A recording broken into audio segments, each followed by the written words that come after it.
love the film. Thank you. What took you so long to make a sequel? It's my fault. The wait is all my fault. I was not a mom, and I had written that I was a mom at the end of the first film, so I waited. And on my daughter's first day of kindergarten, I realized that, you know, it's not a question of do we become our parents, it's when do we become our parents, because I am definitely my own mother. I had a big, fat Greek wedding. Now my daughter is all grown up. Hope you applied to some local colleges too. Why do parents always say dream big when they really mean not too big? In the second film as well, you empathise so much more with the parents. Did that have to do with you becoming a mum? Just yes, seeing that? I tried when I write these characters for everyone to make sense, because I found something out in my own life that everyone in my family has a logical point of view.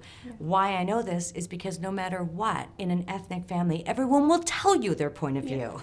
You know, so I really like to write that everyone's got a bit of an arc.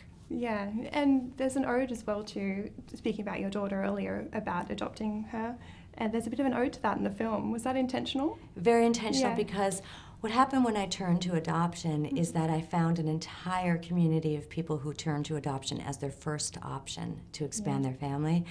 And it was such an eye-opening experience. That's why I wrote my book, Instant Mom. And the back of the book is how to adopt from all over the world, because that information, that credible information, was not there for me.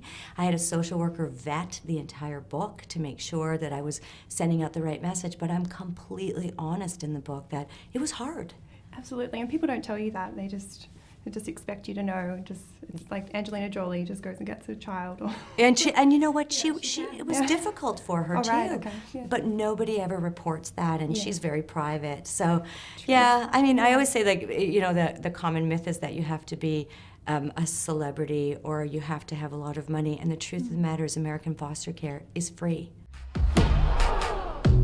Your mom felt the same way about being Greek. Florida, Texas, New York, these are the colleges I'm applying to. Why do you want to leave me?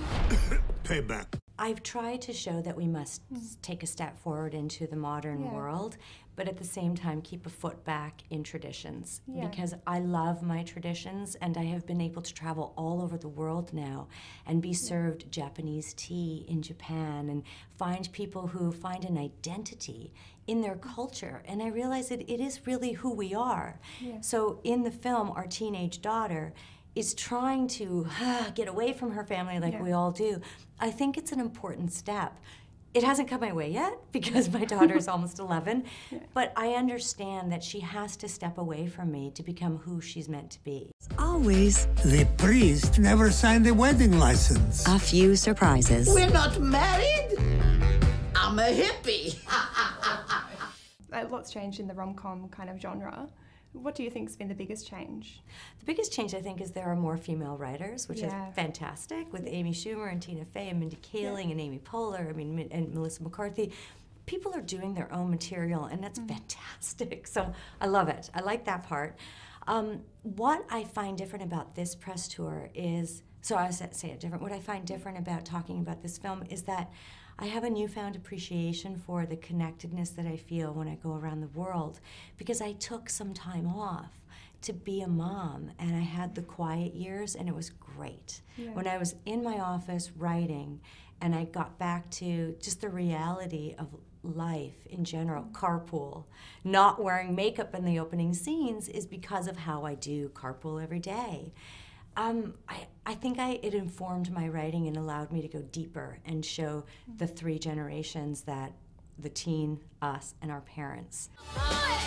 We come from a long line of strong women. Remember, Paris, protect the Polaki. Eyes open, knees shut. If your knees are open, shut your eyes.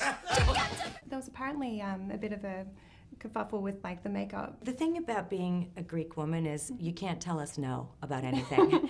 So the director came to me and said, darling, he's a lovely British man, Kurt Jones, he said, darling, we've done makeup tests and you should wear makeup in the opening scenes.